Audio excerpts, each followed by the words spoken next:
अभिनंदन करिए बजरंगबली के अनन्य भक्त धीरेंद्र कृष्ण शास्त्री जी का। जोरदार तालियों के साथ अभिनंदन है।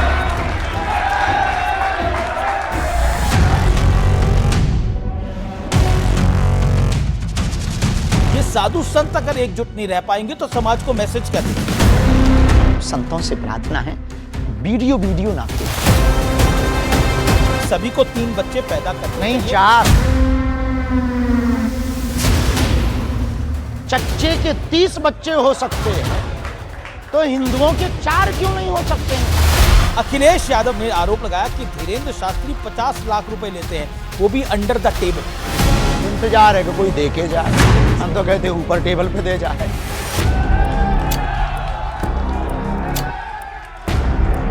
बाबा जी की पर्ची बड़ी है, प्रेमानंद जी महाराज जी की भक्ति बड़ी है।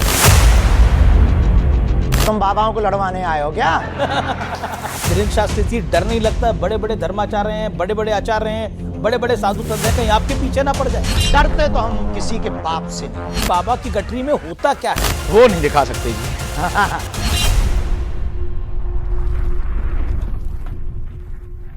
एक सवाल बाबा सोशल मीडिया पे आया है और सोशल मीडिया पे ये सवाल आया कि बाबा की गठरी में होता क्या है? ओह, हाँ। वो नहीं दिखा सकते जी। उसमें बता तो दिखा नहीं सकते, बता तो सकते हैं। 2 विग्रह पुराने हनुमान जी के हैं, एक अभी मिले, एक दादाजी के समय का है। हनुमान जी का विग्रह है, वाईफाई है यानी मुगदर है और मालाएं हैं, बस यही है। और कुछ नहीं है। और कुछ कई लोग कुछ भी संभाल लिए, कोई लेके नहीं जा रहा आपकी गठरी। क्या लेके जाएंगे? उसमें लेने देने वाला कोई? बाबा की गठरी लेके घर लेके जाएंगे, 2 दिन बाद धर जाएंगे, बड़ा लफड़ा है जी। चलिए मैं बढ़ता हूं आगे। और हाल ही में आप लंदन में थे और हाउस ऑफ कॉमन्स में आपने हनुमान चालीसा का पाठ पढ़ दिया और ये देखना बेहद, मैं आपको बताऊं, ये देखना बेहद सुखद था कि जिन्होंने हमें गुलाम बनाया उनके वहां आपने बजरंगबली का पाठ कर दिया। जब वो हमारे देश में इतने दिनों तक अपने भाषण कर सकते तो हम उनके संसद में हनुमान चालीसा नहीं पढ़ सकते हैं?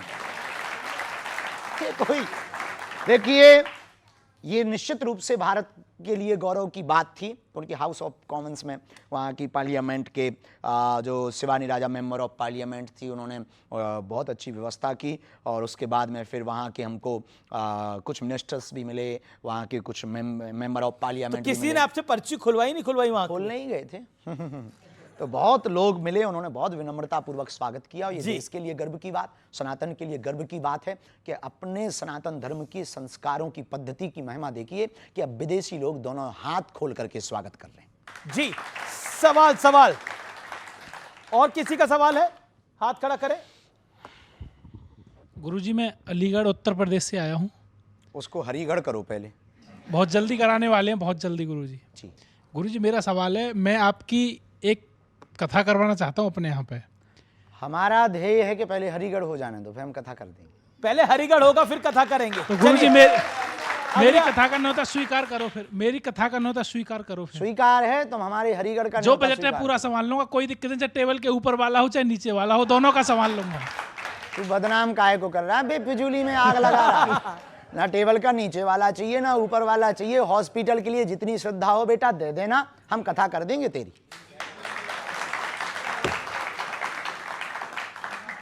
अच्छा, होगा बेटा। आपने हॉस्पिटल की बात करी। अस्पताल को बनवाने के पीछे उद्देश्य क्या है? लोग मठ मंदिर बनाते हैं, अपना आश्रम बनाते हैं। आप आश्रम बना के यदि हम मरेंगे तो कंक्रीट का बन है और हमारे चेले उसी मठ को लेने के लिए हमारे मरने के बाद लड़ेंगे। देश में बहुत मंदिर हैं और बालाजी का मंदिर है ही है, उसको बड़ा बनाने की आवश्यकता नहीं। कंक्रीट की बड़ी बड़ी बिल्डिंगें बना करके मरे तो देश को क्या दे के मरेंगे? केवल घंटिया बजाना, पूजा पाठ करना, हनुमान चालीसा पढ़ना ही धर्म नहीं है। जीवों पर दया करना, दीनहीनों की मदद करना, गरीब बेटी का घर बसाना और अपनी दान पेटियों में आने वाले रुपयों से भूखे को भोजन, प्यासे को पानी देना और रोगी को निरोगी कर देना भी धर्म है जी। इसलिए हमने विचार किया कि हम मंदिर भव्य नहीं अस्पताल भव्य बनाएंगे। और इस देश में अस्पतालों में मंदिर बहुत हैं, हम एक नई क्रांति चाहते हैं, मंदिर में अस्पताल दिखाइए। मंदिर में अस्पताल दिखाएंगे जी। सवाल गुरुजी एक छोटा सा सवाल है, हिंदू राष्ट्र कब तक घोषित होगा?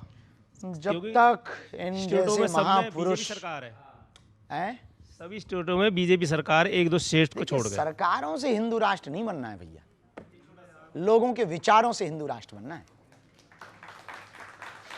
जी सवाल क्या पूछना चाहती हैं आप? जी गुरु जी, मेरा आपसे ये सवाल है कि जैसा आपने कहा कि सनातन संस्कृति जो है वो भारत राष्ट्र को एकजुट करती है और मतलब वो भारत को एक बनाती है, तो जो पहले जो सनातन संस्कृति थी उसमें जातिवाद भी था, उसमें जातिवाद पे जो भेदभाव होते थे उस पर आप क्या कहना चाहेंगे? सन 1400 ईस्वी में आदि जगत गुरु भगवान रामानंदाचार्य जी जब प्रकट हुए तो उन्होंने कहा था घोषणा पूर्वक, जिनके 12 शिष्य थे, 12 शिष्यों में कबीर भी, रैदास भी उनके शिष्य थे, कबीरदास जी भी उनके शिष्य थे, रैदास जी भी उनके शिष्य थे, 12 प्रधान शिष्यों में। तब उन्होंने 1400 ईस्वी में कहा था, हरि को भजे सो हरि को होई, जात पात पूछे नहीं कोई। जब 1400 साल पहले ये बड़े इतने बड़ा महापुरुष, जिनके कबीर जैसे महापुरुष दीक्षित शिष्य रहे हों, रैदास जी जैसे दीक्षित शिष्य रहे हों, इससे सिद्ध होता है उस वक्त जातिवाद नहीं था, जातिवाद बाद में जानबूझ करके भरा गया है। जातिवाद भरा गया है। जी क्या सवाल है? ये पूरे इंटरव्यू में एक भी बार हंसा नहीं। ऐसे नमस्ते गुरुजी। बैठा जैसे घर से पिट के आया हूं। बोल भैया। सॉरी। मेरा सवाल ये है कि आपने हाल ही में मथुरा में एक बयान दिया था कि धार्मिक स्थलों से राष्ट्रगीत का गान होना चाहिए, तो आपको क्या लगता है कि राष्ट्रगीत जो है वो देशभक्ति की पहचान कैसे है? संविधान हमें ऐसा तो केवल कुछ नहीं कहता है। राष्ट्रगीत से पहचान नहीं की जा सकती है, हाँ। लेकिन ना करने वालों को सीख दी जा सकती है। एक राष्ट्रगान तय नहीं करेगा कि आप देशभक्त हैं कि नहीं है। 2 मिनट के लिए तो कोई भी राष्ट्रभक्त बन जाएगा। राष्ट्रभक्ति दिल में होनी चाहिए, पर आदत डालने के लिए गिरजाघर, मंदिर और मस्जिदों से राष्ट्रगान बजना चाहिए, ताकि ये पता लग जावे कौन भारत से प्यार करता, कौन नहीं करता। जी ये तो एक अच्छा सजेशन है। सवाल गुरुजी, हिंदू क्यों धर्म परिवर्तन करता है और कुल कोशिश करता है हिंदू को ही धर्म परिवर्तन कराने के? हिंदू बड़ा इस सवाल में मैं भी जोड़ देता हूं कि ऐसा क्यों बार बार आरोप लगता है कि हिंदुओं का ही धर्म परिवर्तन होता है? क्योंकि हिंदुओं में अमीर अमीर होते जा रहे हैं, गरीब गरीब होते जा रहे हैं, इसलिए हिंदू धर्मांतर। हिंदुओं की आबादी ज्यादा है, 80%। लेकिन देखिए, मुसलमानों पे आरोप लगता है कि वो हिंदुओं को कन्वर्ट करने की कोशिश कर रहे हैं, ईसाइयों पे आरोप लगता है वो हिंदुओं को कन्वर्ट करने की कोशिश कर रहे हैं। कोशिश नहीं, बहुत विजुअल है, पकड़े जा रहे हैं। कोशिश नहीं, कर ही दिए हैं, वीडियो पकड़े गए हैं, न्यूज़ें पड़ी हैं। बिल्कुल। हाँ। नहीं पर मेरा सवाल कुछ और है। मेरा सवाल ये है कि हिंदू का ही, जो उनका सवाल है, हिंदू का ही धर्म परिवर्तन क्यों होता है? क्योंकि हिंदू इतना बुज़दिल है कि उसको अपने देवता में चमत्कार नहीं दिखाई देता, लेकिन फूफा वालों में चमत्कार दिखाई देता है, जो करंट लगाते हैं। हाँ, वो ऐसे रूमाल अरे भाई, बागेश्वर आजा, देख ले लाइव कैसे चमीटा मारे जाते हैं, बालाजी कैसे दया करते हैं। अच्छा, तो हिंदुओं के अंदर ये एक मानसिकता हो गई है कि अपने सनातन धर्म में सिद्धियां शक्तियां नहीं है, इसलिए तो हम दरबार लगाते हैं। लोगों को लगता है हम चमत्कार दिखाने के लिए दरबार लगाते हैं। हम हिंदुओं को बताने के लिए दरबार लगाते हैं कि अपने बजरंगबली भी भाई साहब किसी से कम नहीं है। आरएसएस चीफ ने एक और बात कही कि हिंदुत्व जो है, हिंदुइज्म जो है, वो सेकुलरिज्म की गारंटी है। इस बात से आप सहमत हैं? और अगर सहमत है तो क्यों सहमत है? देखिए, सबके अपने अपने भाव होते हैं। सेकुलरिज्म की गारंटी हिंदुत्व है या ये नहीं, इस पर हमने बहुत ज़्यादा विचार नहीं किया। हम इतना कहेंगे कि सत्य, झूठ का बाजार इसलिए चलता है क्योंकि सत्य के सौदागर होते हैं, और झूठ की महिमा भी तब तक है जब तक सत्य है, और सत्य की महिमा भी तब तक है जब तक झूठ है। यदि सभी सत्यवादी हो जाएंगे तो फिर झूठ कहाँ जाएगा, और फिर सब सत्यवादी हो जाएंगे तो तोड़ खत्म हो जाएगा। तो क्या मुसलमानों की वजह से सेकुलरिज्म नहीं है, सिर्फ हिंदुओं की वजह से सेकुलर है भारत? देखिए, भारत में हिंदुओं को और हिंदुत्व को खतरा हिंदुओं से, अच्छा, मुसलमानों से तो बहुत बाद में। हिंदुओं का खतरा हिंदुओं से, उन हिंदुओं से जो खाते भारत का है, गाते पाकिस्तान का। कौन है ऐसे आपकी नजर में? आप जैसे फॉर एग्जांपल आपकी न्यूज़ों पर बहुत लोग आते रहते हैं जो कहते रहते हैं कि हमें भारत में डर लगता है। आपकी न्यूज़ों पर आते रहते हैं कि ये सब भगवा आतंकवाद है। आपकी न्यूज़ों पर आते रहते हैं जो हिंदुत्व पर टिप्पणी करते, आपकी न्यूज़ों पर आते रहते हैं जो पदयात्रा पर टिप्पणी करते, आपकी न्यूज़ों पर आते रहते हैं जो सनातन पर टिप्पणी करते, आपकी ही न्यूज़ पर आते रहते हैं जो गजवाए हिंद चाहते हैं। हम भगवाए हिंद चाहते हैं। भगवाए हिंद चाहते हैं आप, लेकिन लेकिन आपने भगवाए हिंद में फिर हम टोकें जी। भगवाए हिंद में यह गारंटी है कि मुसलमान रहेंगे, भगवाए हिंद में यह गारंटी है कि सिख ईसाई सब रहेंगे, पर गजवाए हिंद में यह गारंटी नहीं है कि अच्छा, एक आप पर आरोप है, आरोपों की झड़ी लग रही है।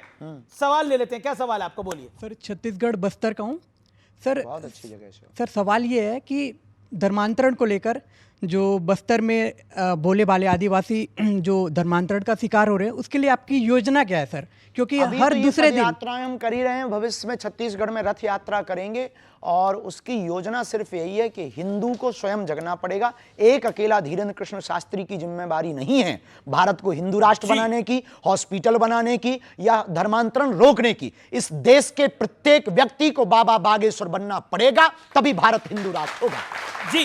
लेकिन अब मैं आप पे, यही हमारी योजना है। आप पर एक आरोप है कि आपका पॉलिटिकल झुकाव जो है वो एक पॉलिटिकल पार्टी की तरफ है। नो, बिल्कुल भी नहीं। ऐसा हमसे कहा सब जाता जुड़े हैं। हमसे हमारे मध्य प्रदेश के कांग्रेस के पूर्व मुख्यमंत्री कथा करवाते हैं, कमलनाथ जी। वहां के पूर्व मुख्यमंत्री रहे, उनके सुपुत्र दिग्विजय सिंह के सुपुत्र जयवर्धन जी हमारे मंचों पर आते। हमारी बहुत निजता मैं भी है, बताता बहुत हूं प्रेम भी है। ये क्यों बोला जाता है। हाँ। इसी साल फरवरी के अंदर मैं अपने जो आप पे आरोप लगता है उसको आगे बढ़ाता हूं। इसी साल फरवरी में प्रधानमंत्री नरेंद्र मोदी आपके बुलावे पर बागेश्वर धाम पहुंचे थे। उन्होंने आपको अपना छोटा भाई कहकर संबोधित करा, तो आपके विरोधी कह रहे हैं जो मोदी का छोटा भाई है वो तो संघी है। वाह, ये कोई बात हुई है कि उन्होंने छोटा भाई कह दिया तो हम संघी हो गए हैं? अब आपने हमको भाई कह दिया तो क्या हम पत्रकार हो गए हैं? ये आरोप वाले भी ना बिना खुजली के आदमी हैं।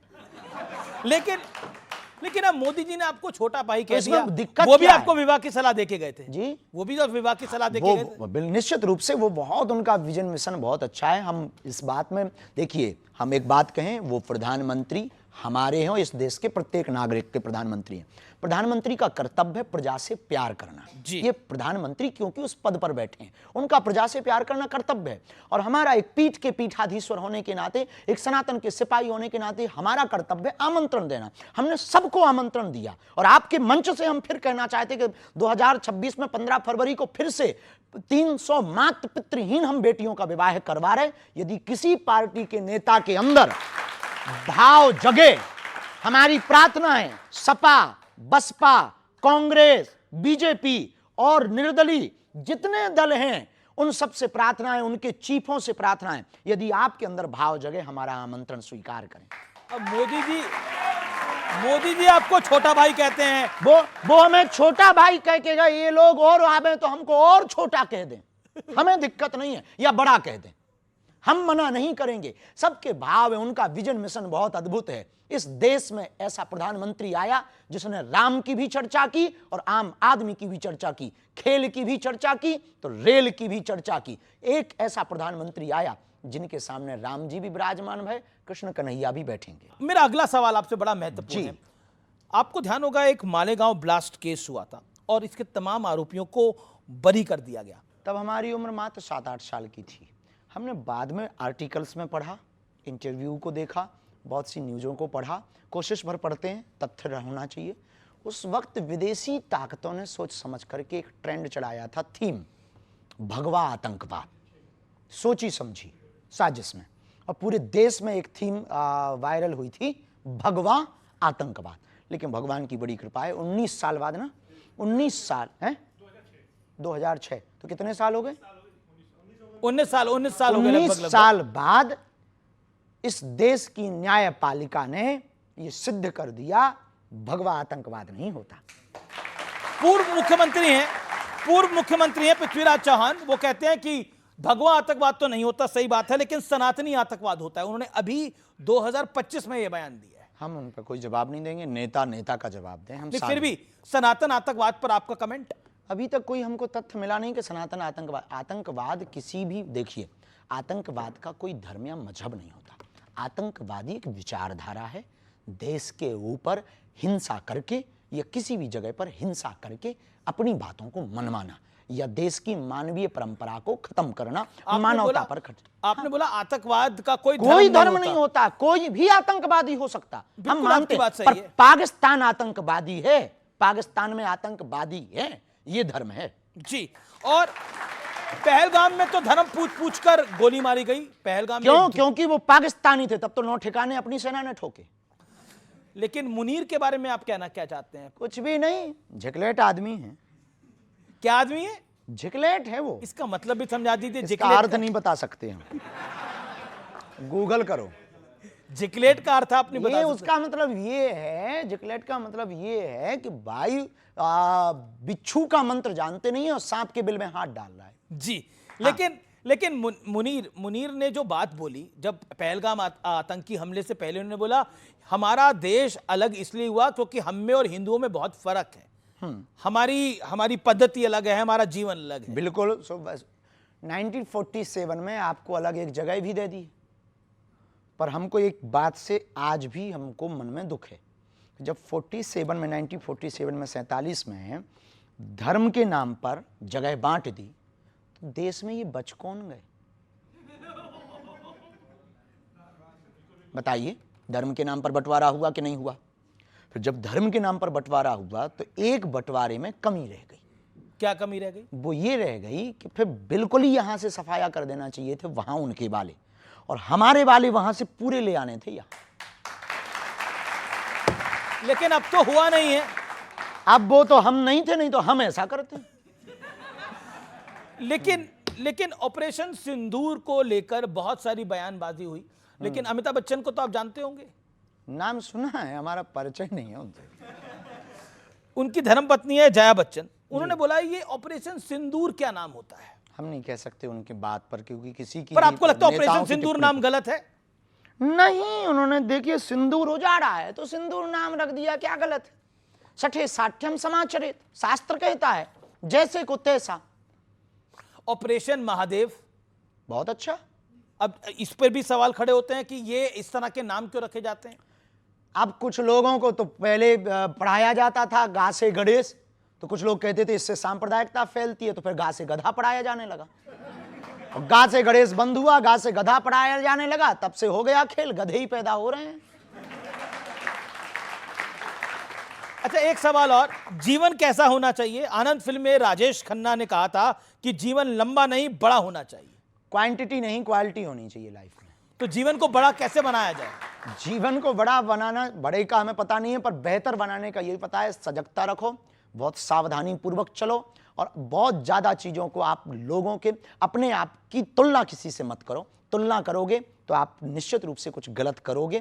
तुलना मत करो, अपने आप में मस्त रहो, अपने आप में प्रसन्न रहो। जो भगवान जो मिला है वो कम नहीं है, जो नहीं मिला उसका कोई गम नहीं है, जो मिलेगा वो सिर्फ एक ख्वाब है, जो तुमने पाया वही लाजवाब है। वही लाजवाब है।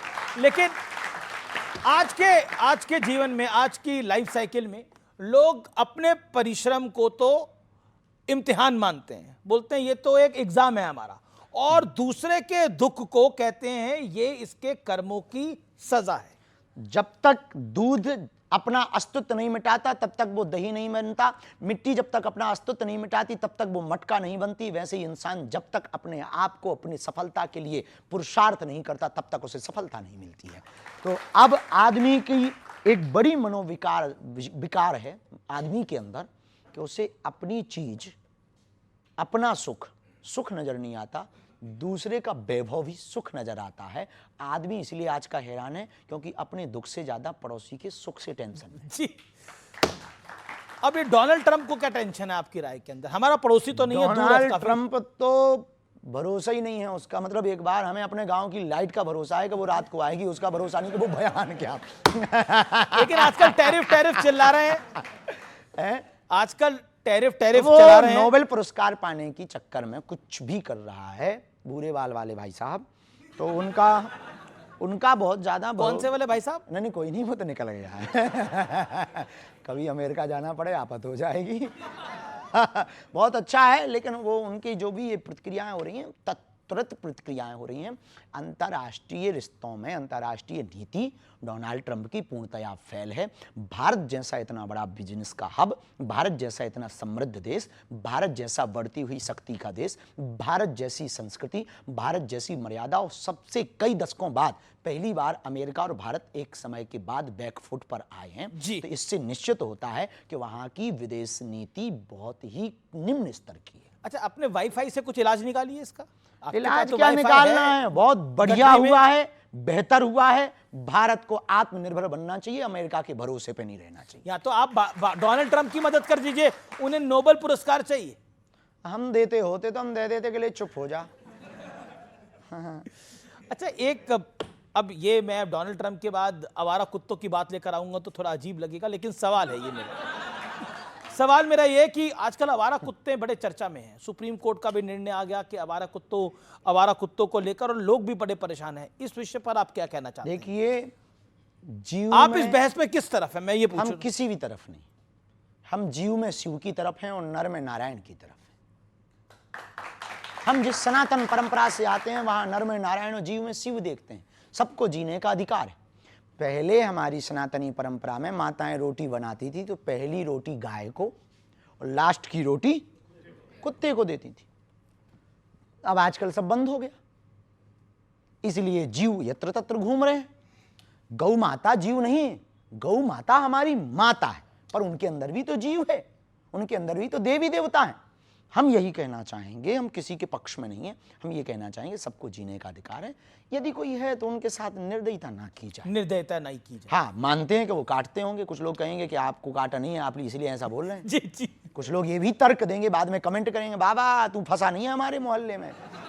हाँ, कुछ लोग ये भी कमेंट करेंगे, तो हम पहले ही उनको कह देते हैं कि हम आपकी भी मजबूरी समझते हैं कि आप इंजेक्शन लगवा थक गए, तो हम आपकी भी मजबूरी लेकिन हम यही लगते भी तो 14 हैं एक बार ही में बाबा। हाँ, नहीं, अब तो 3 में काम चल रहा है। जी चलिए, कम हो गए ना अब तो 3 में। हाँ, कुछ सवाल वो गजब का कमेंट कर रहे हैं आप क्या कमेंट बहुत करा? गजब का कमेंट कर रहे हैं, बोले आपके जमाने में 14 लगा। मैंने कहा आपके टाइम पे 14 थे। हमारे जमाने में आप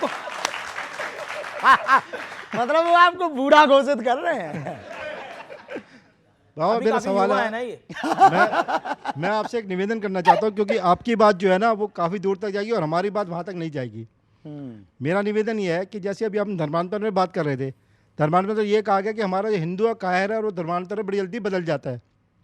पर मैं जो कहना चाहता हूँ कि हम एक डंडे के सहारे जो होता है धर्मांतरण, उसके तो हम खिलाफ है, पर जो ईसाई धर्म है वो परिवर्तित जो करते हैं वो उनको परिवर्तित करते हैं जिनको समाज को हम छोड़ देते हैं। हमारे बीच में हमारा हिंदू परिवार है, कोई गरीब घर है, हम उसके यहाँ ना निमंत्रण, ना दिवाली, ना होली, ना कभी मिलने जाते उसके पास, हम उसको हीन बीन भाव से छोड़ देते हैं उसको। इसके कारण जो ईसाई धर्म का आदमी होता है वो उसके पास जाता है, उसको पुचकारता है और फिर बाद में उसका धर्मांतरण कराता है। हमारा इस ओर ध्यान नहीं है और हम बाकी बातों में घूमते जा रहे हैं। तो मेरा आपसे एक निवेदन है कि आप अगर इस तरह ध्यान देंगे तो शायद हमारा धर्मांतरण आपने हमारे सभी इंटरव्यू देखे? नहीं। इसका उत्तर हम बहुत पहले दे चुके हैं और उत्तर में हम ये दे चुके हैं, धर्मांतरण के कारण हैं 3: बेरोजगारी, अशिक्षा और हेल्थ की कमी। इस देश में दवाएं महंगी हैं, दारू सस्ती। इस देश में कॉन्वेंट स्कूल हैं चर्च के, मदरसे हैं मस्जिदों के, पर मंदिरों के गुरुकुलम नहीं है। इसलिए अभी इसी इंटरव्यू में हमने बीच में बोला और आपने शायद कोड किया हो, हमने कहा इस देश में जो हिंदू अमीर है वो अमीर हो रहे हैं, जो हिंदू गरीब है वो गरीब हो रहे हैं। उसका उपाय ये है, अमीर हिंदू गरीब हिंदुओं को गोद ले ले, धर्मांतरण रुक जाएगा। चलिए अगला सवाल। कौन? गुरुजी राधे राधे। राधे राधे। मेरा सवाल है आपसे सर कहिए। कि कमेटी एक बनना चाहिए हर गांव में सनातन की, और कमेटी बनने के बाद लोग समझेंगे, हमारे सनातन के समझाएंगे, लोग समझते हैं फिर बदल जाते हैं। इसके लिए एक कमेटी आपके आदेश से, आपका नियम से, चैनल के अधिकार से बनना चाहिए। ओके, एक कमेटी चलो बनाइए। भैया, आपने फिर हम वही कहेंगे, यूट्यूब चैनल देखते हो? जी। चलो बागे सुधाम चैनल कल से देखिएगा, उस पे अपन ऑलरेडी पूर्ववत बोल चुके हैं। अभियान जारी है, 70,000 लोग जुड़ चुके हैं, 6,000 मंडल बन चुके हैं, पूरे देश में यह अभियान चल रहा है। हम लोग अब तक लगभग 150 जिले में पहुंच गए हैं। भारत को हिंदू राष्ट्र बनाने के लिए गांव गांव गली गली में सुंदरकांड मंडल के नाम से स्थापित कर रहे हैं। देश को बचाने के लिए 2 ही रास्ते हैं, साधु संतों का कमंडल और बागेश्वर धाम का सुंदरकांड मंडल।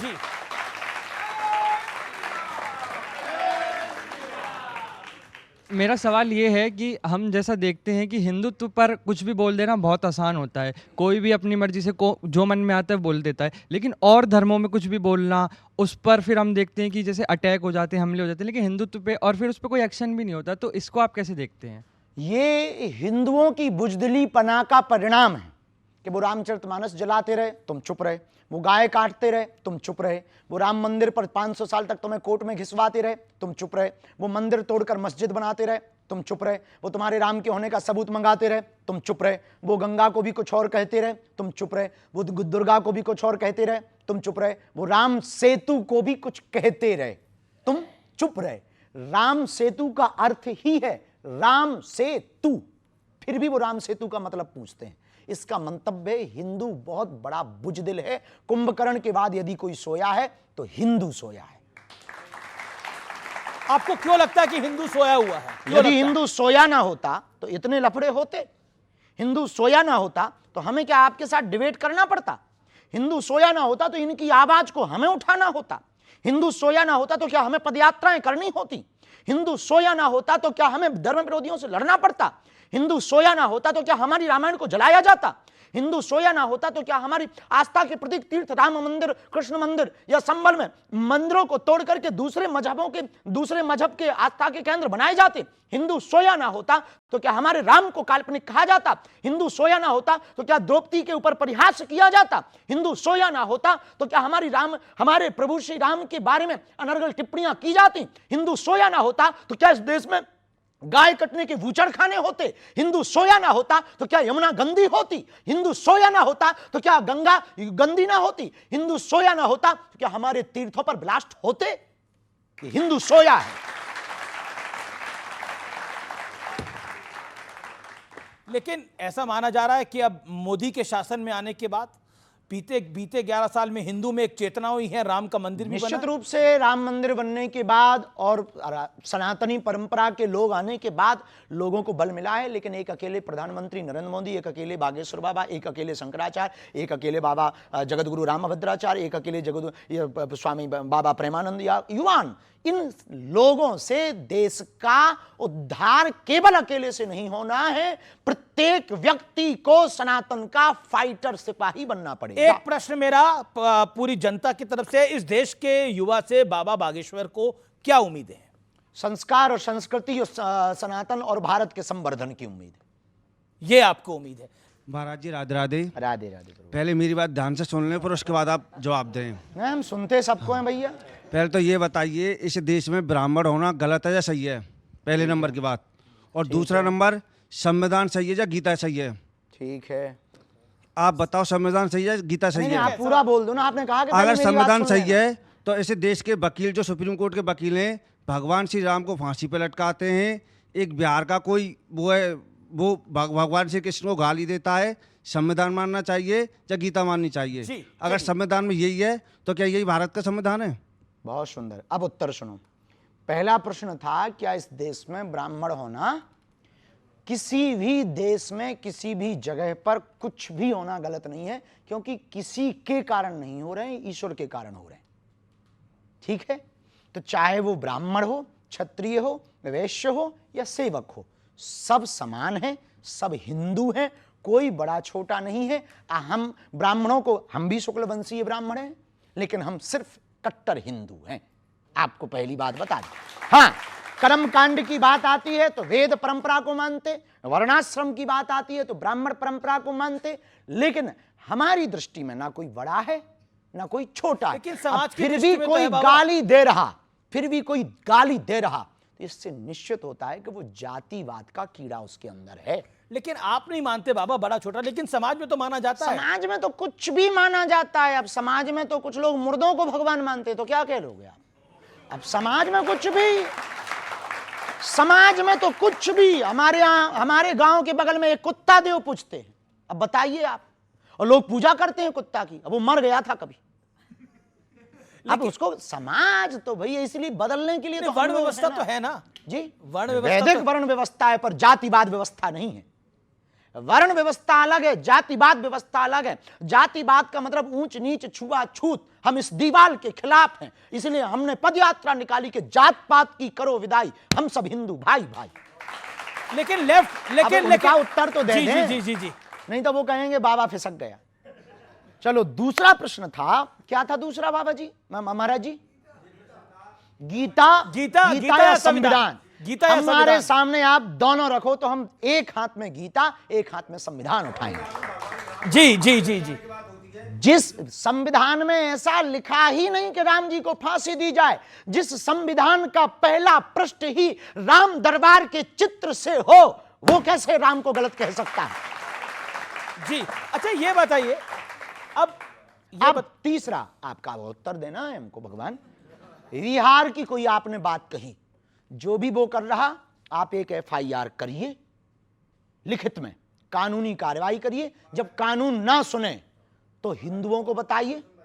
आप सुनो तो प्रभु, आप बागेश्वर धाम मंडल को बताइए, हम लोग आवाज उठाएंगे। जो राम को फांसी देने की बात करते हैं, उसको फांसी देने की आवाज उठाएंगे। जी, इस देश में किसी के भी आस्था के परमात्मा को, ब्रह्म को, भगवान राम, भगवान कृष्ण, हनुमान, किसी पर भी टिप्पणी करना सबसे बड़ा अपराध है। और ये संविधान में लॉ है, कानून है। हम लोगों को कानून हाथ में नहीं लेना है, उसके लिए अपन एक FIR करते हैं। आप तो बताओ ना, आप डालो एक FIR। थोड़े जो आप यहां पर इंटरव्यू में आपने आके हमसे प्रश्न किया, एक कॉपी लेके आ जाते और मजा आता, और मजा आता कि देखो हमने FIR की, कुछ हुआ नहीं। बहुत मजा आता हमें तब कहने में, और उन पर चढ़ने में और मजा आता। हाँ, बुरा ना मानना प्रभु, आपकी बात सही है अपनी जगह, हम आपके साथ हैं प्रभु। जी अगला सवाल लेते हैं। किसको सवाल पूछना है? सर, आपकी शादी को लेकर आपके कमेंट सेक्शन में कई सारे सवाल पूछे जाते हैं कि आप शादी कब करने वाले हैं? जल्दी, पुराना जवाब है। हमको विवाह करना है, इसमें कोई संदेह नहीं है, और विवाह बहुत जल्दी करना है। इस देश का मुद्दा हमारी शादी नहीं है, इस देश का मुद्दा है सनातन बचाना, हिंदू राष्ट्र बनाना। इस देश का मुद्दा है। आपको हम हंसते खेलते अच्छे नहीं लग रहे क्या? ऐसे ही बहुत अच्छे। ब्याह करेंगे ये अच्छा, तय है। मतलब ब्याह करने वाले रोते हैं। न्यूज 18 को बता के करेंगे। ब्याह करने वाले हंसते खेलते नहीं है। नहीं, हंसते खेलते हैं, पर कुछ लोग मायूस हो जाते बेचारे। करिए, युवा पीढ़ी के लिए सवाल है, आपकी नजर में प्रेम क्या है, प्यार क्या है, लव क्या है? देखिए, अब लव का हमें पता नहीं, प्रेम का पता है। आजकल लव के बहुत से अर्थ हैं। प्रेम का मतलब है समर्पित हो जाना।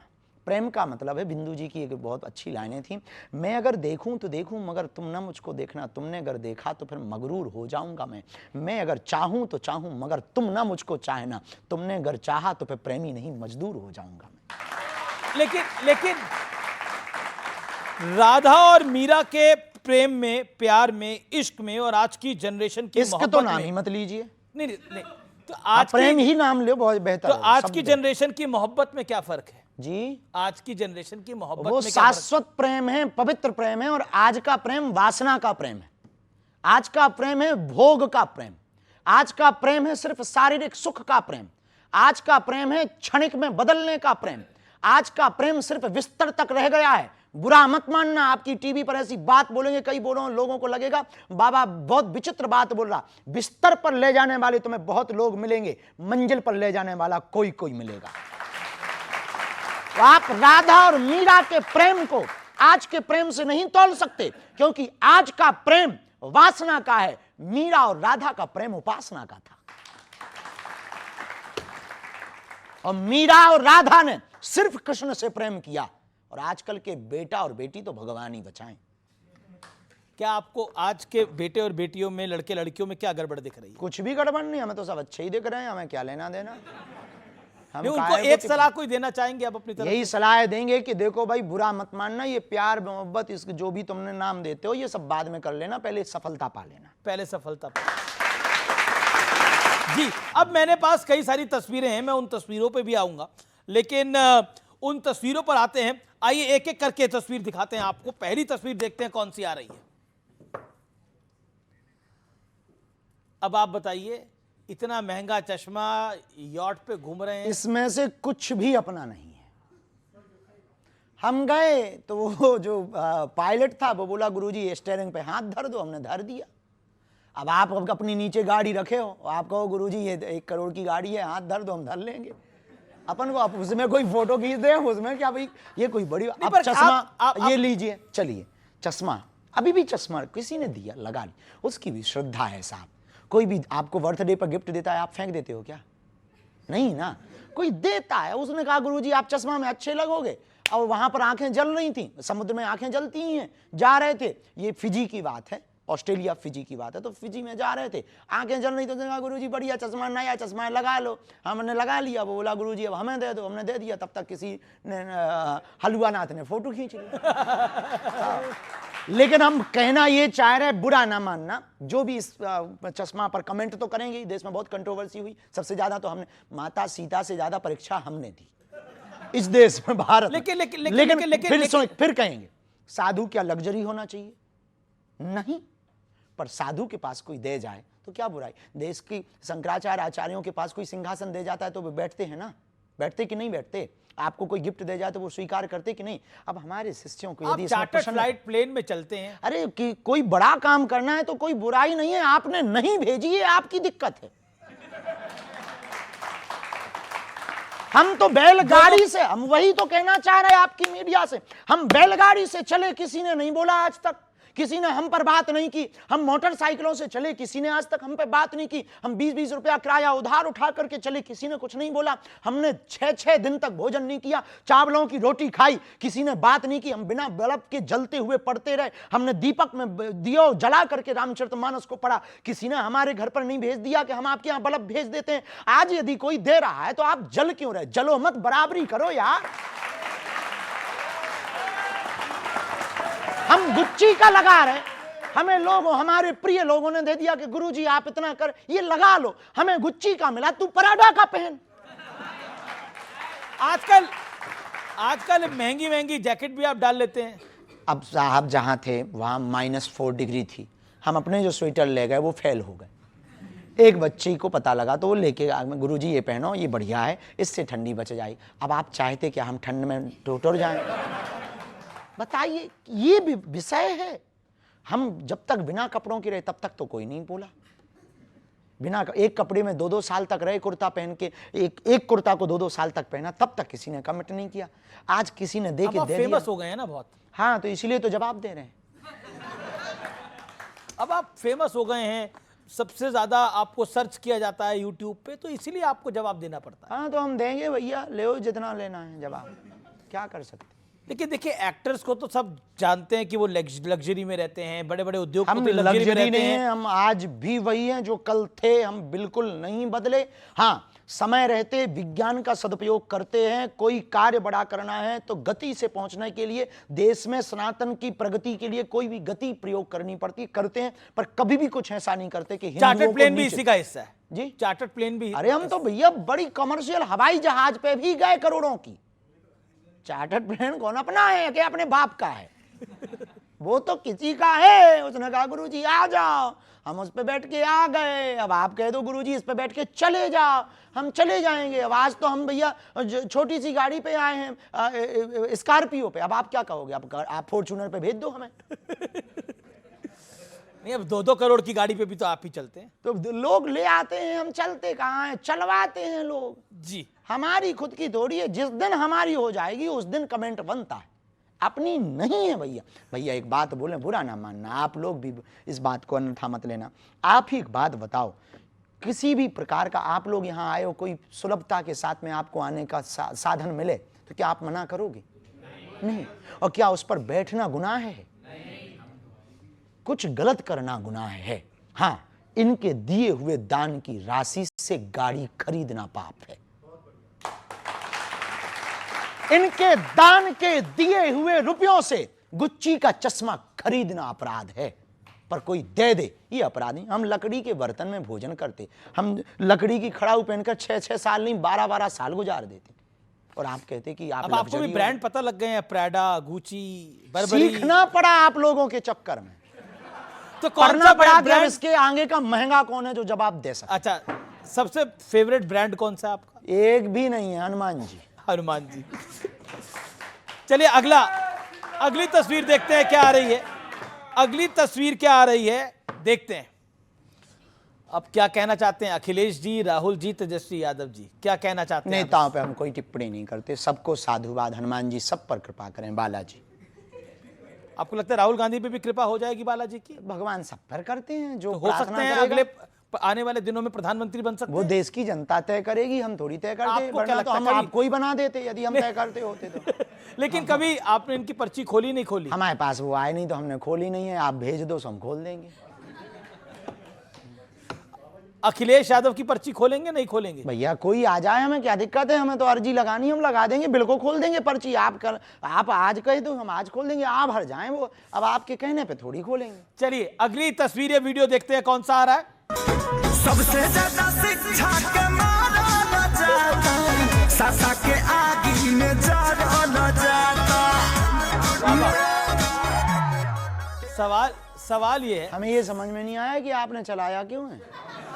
ये देखा नहीं आपने तेजस्वी यादव है वो डांस कर रहे हैं जो? अच्छा, आपको तेजस्वी यादव ही नहीं दिखे? नहीं हमको मतलब हम ये लड़कों को देख रहे थे, हमें लगा नहीं, हमको लगा कोई गलत रील चालू हो गई है। नहीं।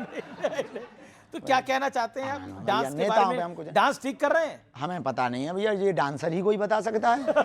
हम नृत्य में हमारा कोई लेना देना। अगली तस्वीर देख लेते हैं कौन सी आ रही है।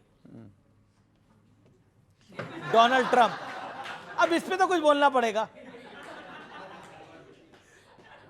बढ़िया है, वो भूरे बालों वाला पकड़ लिया आपने। क्या कहना चाहते हैं इनके ऊपर? तो कुछ कहेंगे? कुछ भी नहीं, थोड़ा सा एक बात बोलें कि विदेश नीति पर इनको पुनर्विचार करना चाहिए। अमेरिका बहुत बैकफुट में है, और अमेरिका भविष्य में ऐसी गर्त की स्थिति में जाएगा, सबसे ज़्यादा GDP यदि ऐसे ही निर्णय ये भाई साहब लेते रहे तो सबसे ज़्यादा इकोनॉमी भी गिरेगी, डॉलर भी इनका गिरेगा, और देश की स्थिति भी बहुत दयनीय होगी। अच्छा, ये डोनाल्ड ट्रंप को जब आप इनकी बॉडी लैंग्वेज देखते हैं तो आपका आंकलन क्या है? आपका आंकलन क्या है? वो हमको गंभीरता नजर नहीं आती जो एक सुपर पावर देश के अंदर गंभीरता देश नायक में होनी चाहिए। देखिए, गाड़ी यदि बेहतर हो पर चालक बेहतर ना हो तो एक्सीडेंट होगा भाई साहब। तो आपको लगता है चालक खराब है? अब ये निर्णय हम नहीं ले सकते हैं, ये निर्णय भविष्य ले सकता है कि भविष्य कैसा करते हैं। वर्तमान में तो ठीक ठाक नहीं कर रहे हैं। ठीक ठाक नहीं कर रहे हैं। चलिए अगली तस्वीर कौन सी आ रही है वो, और सवाल होगा वो, इनमें से पसंदीदा नेता कौन सा है? ओवैसी आपको काफी पसंद है? नेता या ममता जी पसंद है? अरविंद, एक तो बताइए ना, कोई तो अच्छा होगा इन तीनों में से। बजरंग बली, वो चौथी लगाई नहीं है आप। नहीं, पर फिर भी इन तीनों में से नेताओं पर हम कोई टिप्पणी करते नहीं। ओवैसी आपको कैसे लगते हैं? एक करके हमें सब बढ़िया लगते हैं भैया, ये भी अच्छे हैं, ये भी अच्छे हैं, ये भी अच्छे हैं। आशीर्वाद भगवान से। अच्छा, राहुल गांधी ने एक बयान दिया था, वो बयान क्या था? मैं आपको सुना फिर के नेता ही मैं इसलिए बोल रहा हूं कि उन्होंने सनातन धर्म पे एक बयान दिया था। मैं आपको सुना देता हूं बयान क्या दिया था। हिंदू धर्म में शक्ति शब्द होता है, हम शक्ति से लड़ रहे हैं, एक शक्ति से लड़ रहे हैं। तो हिंदू धर्म में शक्ति शब्द होता है, हम सबको पता है, और शक्ति से राहुल गांधी जी लड़ रहे हैं। क्या आपको लगता है शक्ति से लड़ाई हो सकती है? पता नहीं हमें। आपको क्या लगता है? अब वो नेताओं की बयान। अब देखो, एक बात इस पे 30 सेकंड की रील से निर्णय नहीं लिया जा सकता कि 30 मिनट का विषय क्या था। और इस देश में जितने भी विवाद हो रहे हैं हम पे, वो भी बस इतने ही चक्कर में हो रहे हैं। हमारे विषय को ना समझ के 30 मिनट की रील काट करके आप निर्णय नहीं ले सकते कि विषय क्या है। बाबा, बिल्कुल आखिरी दौर में है हम इस चर्चा की, और मेरा आपसे सवाल है कि एक दिन अगर आपको प्रधानमंत्री बनाया जाए तो क्या करेंगे? पहली बात तो ऐसा संभव नहीं है, और जिस दिन बनाया जाएगा तो पहला निर्णय होगा पीओके वापस लेंगे, गाय माता को राष्ट्र माता बनाया जाएगा, भारत को हिंदू राष्ट्र बनाया जाएगा, यमुना गंगा को शुद्ध किया जाएगा, हिंदू मुसलमान का विवाद मिटाया जाएगा और भारत को भारत बनाया जाएगा। भारत को भारत बनाना जाएगा। पाकिस्तान के प्रधानमंत्री और आर्मी चीफ को आप कुछ मैसेज देना चाहते हैं इस मंच से? बिल्कुल भी नहीं। कायदे में रहेंगे तो फायदे में रहेंगे।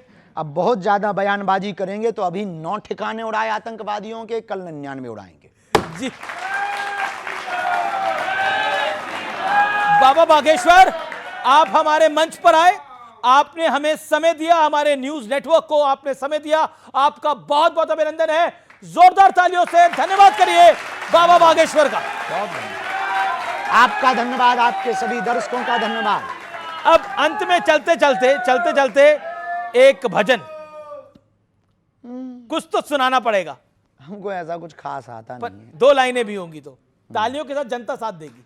अरे रुक जाओ भैया, कुछ गाएं तभी बजा। आप लोग ना अद्भुत हो। पहले तो ये है कि 7 नवंबर से 16 नवंबर तक कौन कौन चल रहा पद यात्रा में, बस इतना ही। मेरी बहन तुम दिल्ली से वृंदावन तक, दिल्ली से वृंदावन तक, भले ही हाथ ऊंचा खड़ा करिए भाई, दिखे जो। कैमरा करो भैया, सबका वीडियो हमें देना पक्का। तो आपकी यात्रा में तो सब जाने को तैयार हैं। ये यमुना बचाओ यात्रा है, देश को बचाने के लिए यात्रा है, ये विचारिक क्रांति है। इसमें आपका 1 घंटा तुम्हारा, हिंदू राष्ट्र हमारा।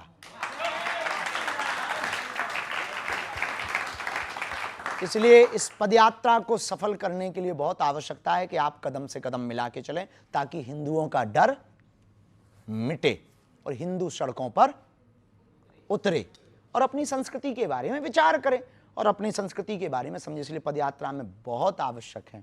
और क्या सुना दें, एक अभी कुछ दिन पहले हमने एक भाव गाया था, जो बीत गए वो दिन लौट नहीं आते, आते हैं नए लोग पुराने नहीं आते, जो बीत गए हैं वो दिन लौट नहीं आते, आते हैं नए लोग पुराने नहीं। बहुत बहुत शुक्रिया बाबा बागेश्वर का, जोरदार तालियों से अभिनंदन है। आप हमारे मंच पर आए, आपने हमें समय दिया, आपका बहुत बहुत धन्यवाद। धन्यवाद। जय श्री राम।